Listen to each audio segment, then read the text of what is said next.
Welcome to the Listen Up podcast, where we explore hearing loss, communication, connections, and health.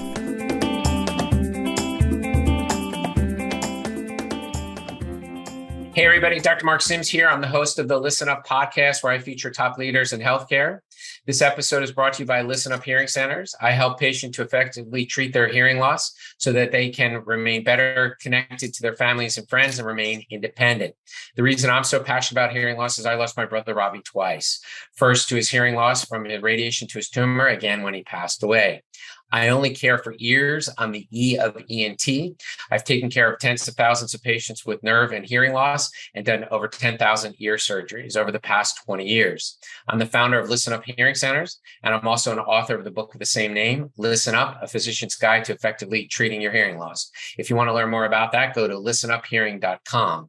I have a great guest today. I'm excited to talk to Dr. Taylor. He's the Senior Director of Audiology at Signia. He also is the Editor of Audiology Practices, a quarterly journal by the Academy of Doctors of Audiology, and he's the Editor-at-Large of Hearing Health and Technology Matters and an adjunct instructor at University of Wisconsin. He wears a lot of hats. He's written many textbooks, 5, numerous articles, and lectures extensively on topics related to clinical practice, hearing aids, and business management. He also conducts workshops for clinicians and office managers to help them run their practices better. He helps clinicians develop and implement patient-centered clinical protocols, and that's what I'm really interested of his background and really learn more about that and manage key performance indicators. Dr. Taylor, Brian, I'm so glad to have you. Thank you for coming on the show. Yeah, Dr. Sims, great to be Mark. Thanks, Mark. Please call me Brian. It's a privilege to be on your podcast. Thanks for having me on. Yeah, we're really interested, obviously, in, patient-centric care, things that really help people that get their hearing loss treated better. So tell me, we all have kind of our road to hearing loss. What's yours, right? So how'd you end up in this space? Well, I don't have any sort of, my story is not as compelling as what I just heard you say about your own. I grew up on a farm in northwestern Wisconsin, and I was the first person in my extended family to go to college. I was looking for something that combined a couple of different interests that I had around science, hands-on, helping people. And I sort of stumbled into audiology that way. And I really, because it combines so many different things, electronics, aspects of patient care, I just sort of gravitated towards it and became a clinical audiologist, and always had a strong interest and love of writing. And so over the first 15 or so years of my career, I was able to get into a little bit of research and writing of papers and articles and so forth. And that kind of took over things. And I got out of clinical practice, maybe 10 years ago, and now do writing and talking kind of full time. Great. What are you working on now? What are you working on writing right now? I am working on a... We're going to make you spill the tea. Yeah, no, it's okay. There's always a lot of projects on the Signia side of things. My job with Signia is to primarily take a lot of the research that we do on hearing aid technology and write it up into a format that's digestible for clinicians and also for the public at large. When I look at projects outside of Signia, I'm working on a case studies book on practice management, different ways, kind of the business elements of audiology in a case study format. So this is actually a side question for me, but actually a personal interest. You're writing, like, how do you do that on a disciplined way? Do you write a certain time every day, a certain amount of time? Different people have different practices in terms of writing. So what's your practice? Yeah, I think that's where growing up on a farm probably helps me, because you got to get up every day to milk the cows at a certain time. And that kind of works with writing too. You have to, not that I do it every single day, but when you get into a good routine over a few weeks, you just do it the same time every day for, a few hours at least at a time. So when you're trying to get a project done, that's what you do, kind of get up or start at the same time and write for a couple of, that's most people who are writers who actually write. And I know that sounds funny, but it's kind of true. Right. Writers who actually write, do it on a disciplined, regular basis. So Yeah, and then you just have to be a good editor and know that a lot of the stuff you're going to write, it has to be edited over and over again, not only by yourself but other people too. And I love the process. It's very collaborative, and it's there's an element of creativity that you don't get in clinical practice. Well, so how did you transition? So I mean, I know like how did you dip your toes into this to make it so it was viable for you to be able to do this? So tell me a little bit about I believe people kind of end up kind of where their passions take them or where it's the best fit. Right.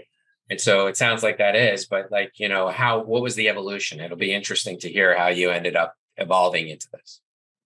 Well, it kind of starts with, I was actually in an ENT practice in Rockford, Illinois. This goes back to the 90s. And it was a great practice, saw a lot of patients. I thought we did really good work there. But I had an opportunity to get into a private hearing aid practice in the Chicagoland area.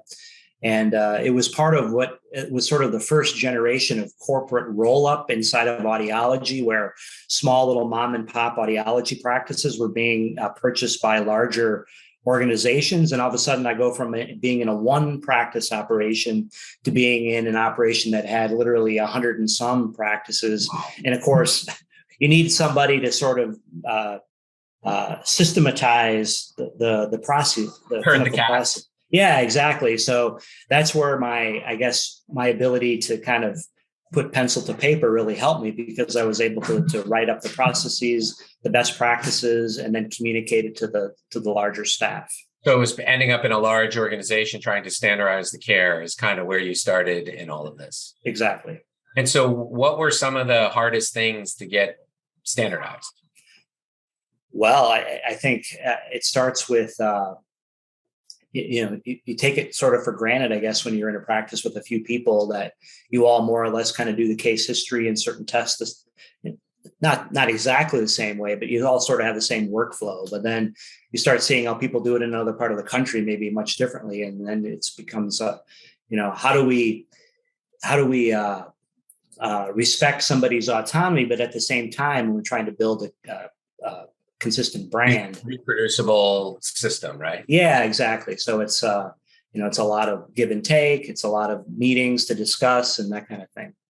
Well, so interestingly, so if somebody had let's say, one of the things is these practices kind of evolve, right? Like, so we don't necessarily have a good rationale, but sometimes just the way we practice evolves. If somebody say to you, hey, I'm looking to do standardized practices, what would be the ways you would communicate? In other words, what would be the things that they would get the most lift with? In other words, if you're trying to get me to do it, when you were saying like, hey, this is why you want to do it, here are the 3 areas you'll get the most improvement, what would those be? The 3 areas inside of a clinical practice? No, but if I implemented them, like what would be my compulsion? Like what would compel me? Like, so what is the upside, if that makes sense? Like better patient experience? Oh, right. Well, I think first of all, just better patient outcomes. I think, and what I mean by that is, of course, better outcomes. I spend most of my time in the hearing aid world, so I think about better outcomes from amplification, but less time with unnecessary follow-up, where you have somebody coming back. I mean, I just did a part of my case study book is how many times people come back for follow-up care. And some people come back 2 or 3 times, which you kind of expect, and that's what you want over the course of a year. But then you have some people that come back 8 or 9 times, and I think that's where best practices come in. They can cut down the number of unnecessary, inefficient visits, because you identify a complex patient up front and you can do something different at the beginning rather than try to chase after a problem 6 months down the road. Right. Yeah. I mean, I it's interesting having talked to a lot of patients in amplification. Some of those frequent returners are because their clinician can't solve their problem. Right. And so the conclusion is if I at least see them a lot and am willing to listen to their complaint, at least I'm doing the best I can. Right. In other words, I think, and some of that's due to poor outcomes in amplification, meaning misfit or maladjusted or poorly programmed hearing aids, not giving people the benefit that they need. Right. And one of the real positives we have in the field right now, we have this new organization called Audiology Practice Standards Organization, APSO. And they make it really simple for the average clinician out there to know what the best practice clinical standards are right now. And so I would tell anybody that's in audiology, just follow what the APSO guidelines are. I think it's a good starting spot. Are they online? They are. I think you can Google Audiology Practice Standards Organization, and you can find them. It's an evolving set of standards. I don't think they have, for every element of our scope of practice, they don't have standards yet. But for the most common things that we do, like fit adults with hearing aids and pediatrics with hearing aids, they have standards for that. Yeah, I mean, I think it's great, right? I mean, as you know, the standards are only as good as the people who follow them. That's always been one of my challenges over the last 20 years working in larger organizations. Yep. Right. Yeah. I mean, I don't know what the exact number is, but real ear measurement's a perfect example, right? There are more real ear measurement devices out there in the percentage of practices than there are percentage of practices utilizing real ear measurement, which means they have the device, but they're not utilizing the device, for instance. Oh, no doubt about it. I mean, I can't imagine. There's two things that I always tell clinicians and patients too. There's two procedures that I could not do without quick speech and noise testing, the QuickSyn, up front to know at what signal to noise ratio does communication really break down in a noisy place. And the second is real ear measures. Right. Those two things are absolutely essential, and you can't really do anything without those two things. I don't know how people practice without those two tools. They practice a lot. And what I mean by that is they're trying to get better a lot. They're not agreed.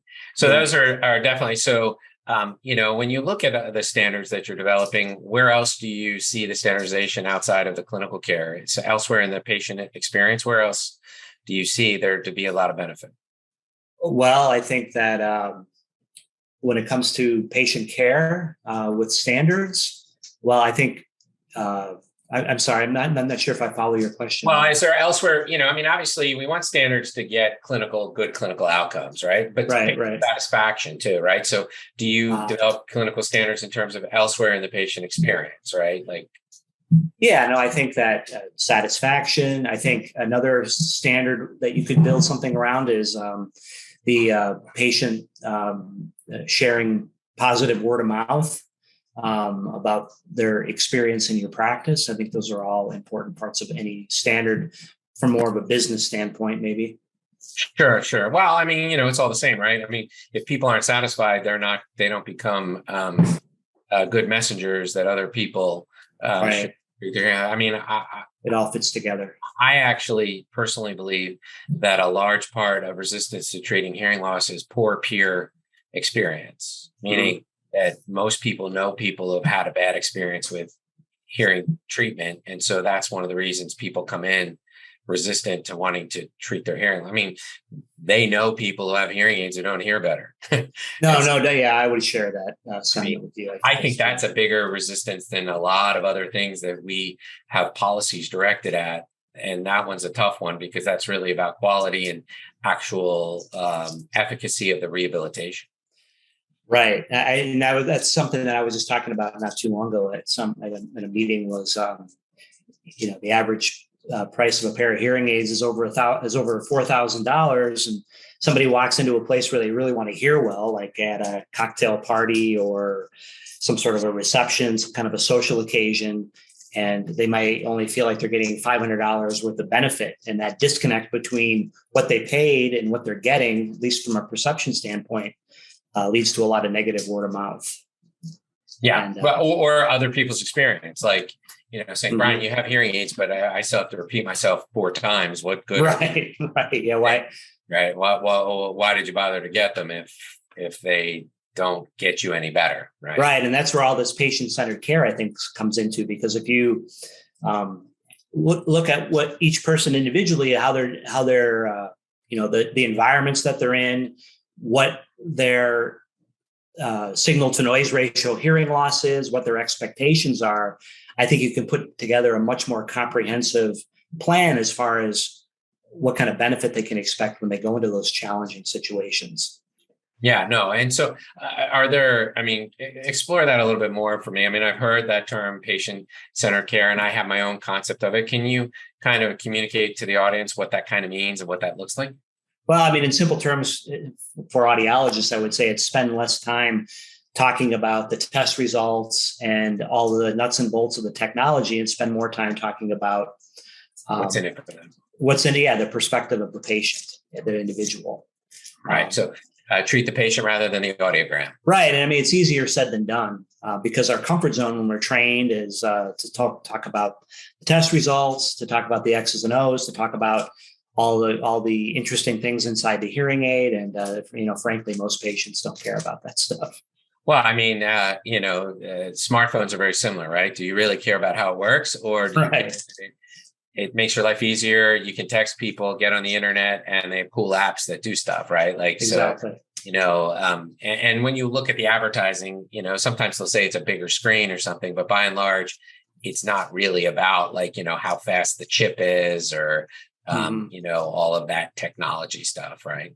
Right, exactly. People don't really care about that too much. And but so, go ahead. I'm sorry. No, but as a profession, we focus on that. There's been studies that have been done in this area that show that an audiologist, when they're with a patient, spends 80% of their time. I don't know the exact number, but it's over 50%. They spend an exorbitant amount of time talking about technology, and patients, of course, don't want to hear all that. Well, I mean, this is another thing and that's why I think we talk about getting hearing aids, but we really should be talking about treating your hearing loss. And those are actually profoundly different concepts.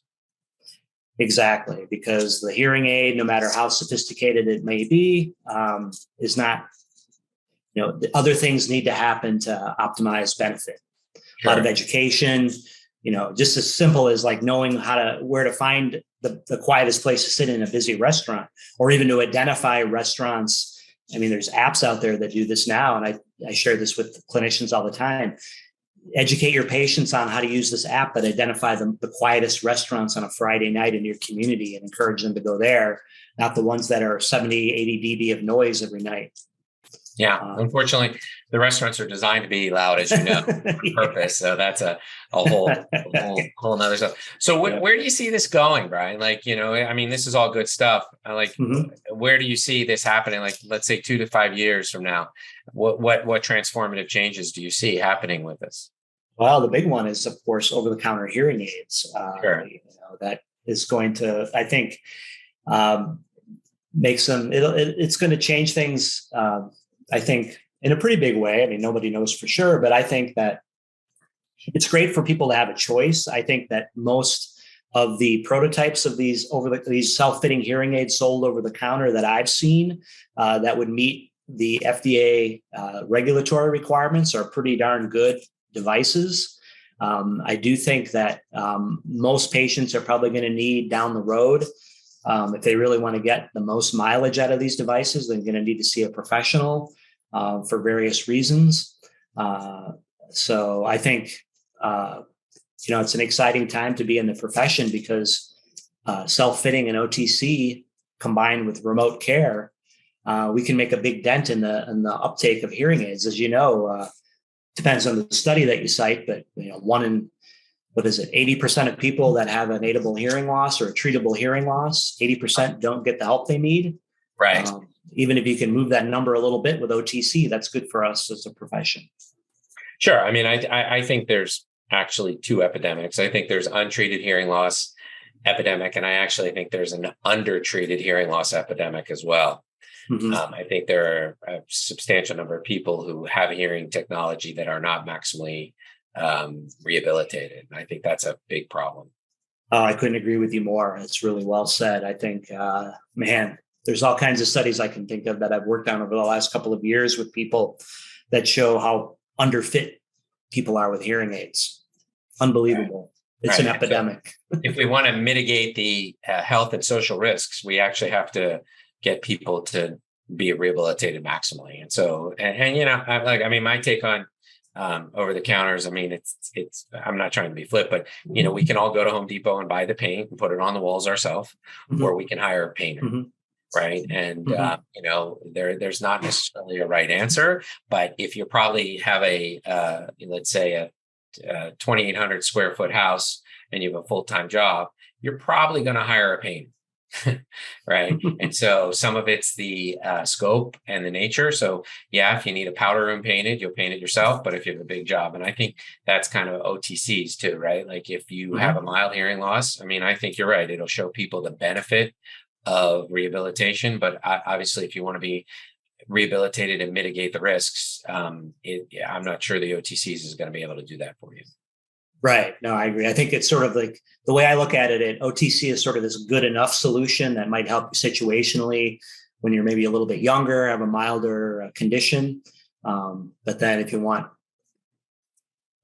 more bang for your buck, so to speak, you want things done sort of the right way, comprehensively, then see a hearing care professional and go through the entire process. So what is the response to the community? I mean, I'm not, you're probably talking to, audiologists on a much, you are, not probably, you're talking to, I mean, based on your position, you certainly are. I mean, you're, working for a major manufacturer and probably what's the feeling out there in terms of OTCs? What's the profession's feeling? Well, I know it's not all pure. There's a mixed response. No, I mean, if I had to make it in simple terms, I would say a third are kind of excited about it. They see the possibilities, the opportunity. They're ready for it. They're poised to see the profession grow as a result of OTC. I think another third are vehemently opposed. They sort of have a protectionistic mindset. Why would you infringe on our territory? This doesn't make sense. And then I think another third are sort of indifferent, kind of take the more of a wait and see approach. Well, quality wins. So if you give people high quality care, you'll win. For the people who value it, right? I mean, you can't make people value what they don't value, but I think there's always room for great care. No doubt about it. That's a great lesson for anybody out there that's in healthcare, I guess. Just focus on quality. Right. And getting patients where they need to be. So going back to your book, what are some of the other interesting case studies that you're highlighting in terms of, audiology? I mean, I think that's fascinating in terms of follow-up, right? I mean, obviously, if people have a stable program, meaning or prescription in their hearing aid, and they're relatively satisfied. Obviously, 9 more follow-ups or something seems a little bit much. But what are some of the other examples that are glaring examples of kind of business practices or practices that you are highlighting that are things that are by case study, kind of things that are interesting that to be addressed? Well, I have a list right here. Some of these are pretty. There you go.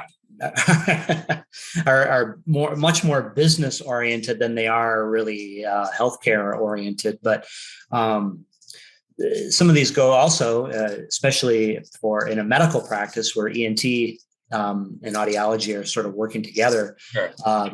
We're looking at suboptimal hearing care professional scheduling, meaning that they some of the best practices around how can an audiologist free up time to spend seeing hearing aid patients and still support ENT with all their diagnostic testing. Yeah, I think that's a tough challenge. Very much. Also people about their hearing loss in the context of a busy clinical practice. I agree. Exactly. So we have some best practices on how you might do that.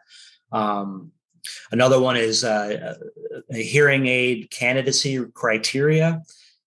Traditionally it's based on the audiogram, and I think most of us know the audiogram is a really poor predictor of hearing aid candidacy. There are a lot of patients out there that have quote unquote normal audiograms that actually benefit from hearing aids and are motivated to use them. I think there's pretty good evidence that the lower level of normal is actually not normal. Exactly. And I think the other thing that's interesting in the hearing aid space is some of these people are told they're not aidable because people are afraid of return rates. I agree with that. Right. I think especially in some of the larger practices that really pay attention to the numbers, I think that's an issue. Yeah. So those are some of the main things. It's a lot about efficiency. We have several case studies that are trying to look at the bundling versus the unbundling issues in our profession. Where do you see that going? Well, I think when one of the case studies basically says if you offer patients a choice between bundling and unbundled, basically pay as you go versus bundled, where all you can eat for a flat fee. 90% of patients pick the bundled flat fee, get everything, but it's really driven by the audiologist taking the time to educate the patient on the advantages, the value of what they do. Yeah, what they're getting exactly. So we have some case studies around that, and then exactly, how do you measure your time? Like, what you think might take 5 minutes takes probably closer to a half an hour when you think about the chart, the report writing, the chart review, all those kind of things. And then so you're basically looking for revenue per hour, what you have to charge in an unbundled model. So we have some cases around that as well. Yeah, I don't think people realize how much they're nickel and dime for their time, right? It'll just take 2 minutes is hours and hours and hours of your week.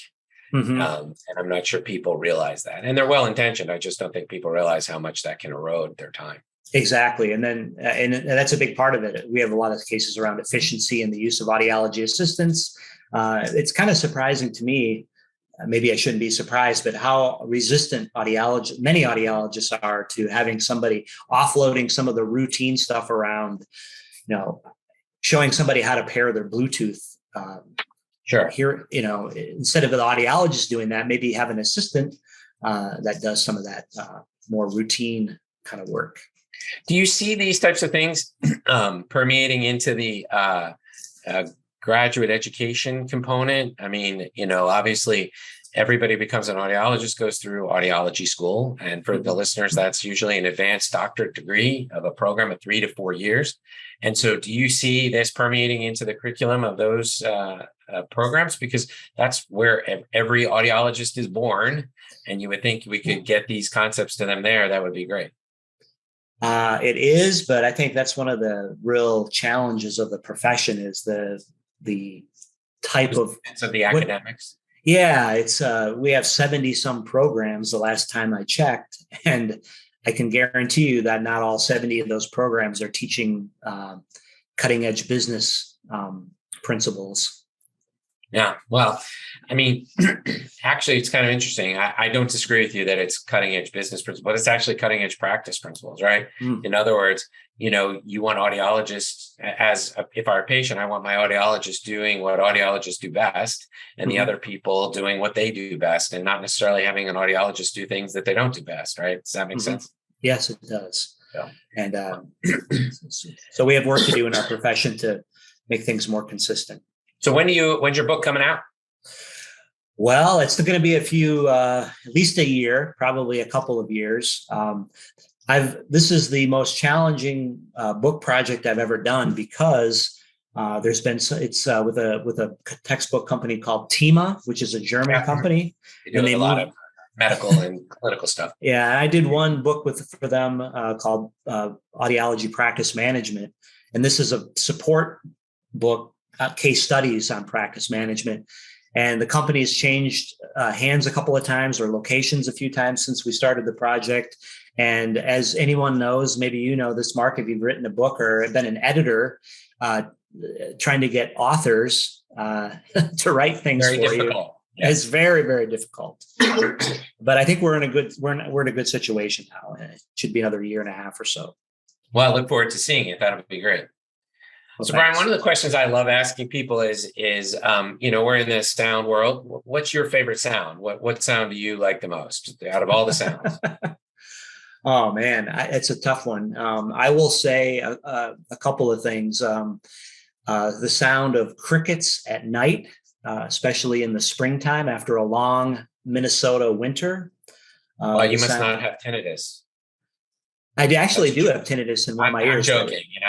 How people say it's like crickets in my ear, but anyway. This is more soothing than the crickets in my own ear. Right. but that, and I also say a fun sound, I would say the sound of Keith Richards' guitar. Nobody plays guitar like Keith Richards. That's great. Well, for the audience, we have Dr. Brian Taylor. He's the Senior Director of Audiology at Signia. Brian, if people wanted to get a hold of you, how would they get a hold of you? The best way to get a hold of me is brian.taylor@wsa.com. Okay. So, or LinkedIn. I know he's on LinkedIn. If people want to connect with him there, he's there as well. Oh yeah, sure. LinkedIn's a good place. Yeah. That's a good place too.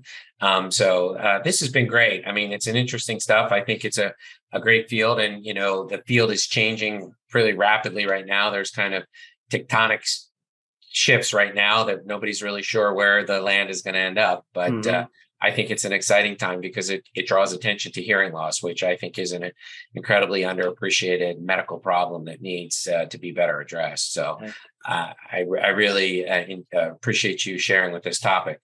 Yeah. And Mark, thanks for doing this podcast. I think it's invaluable for people out there. Sure. One of the other questions I always like to ask people is, if you were winning a Lifetime Achievement Award, who would you thank?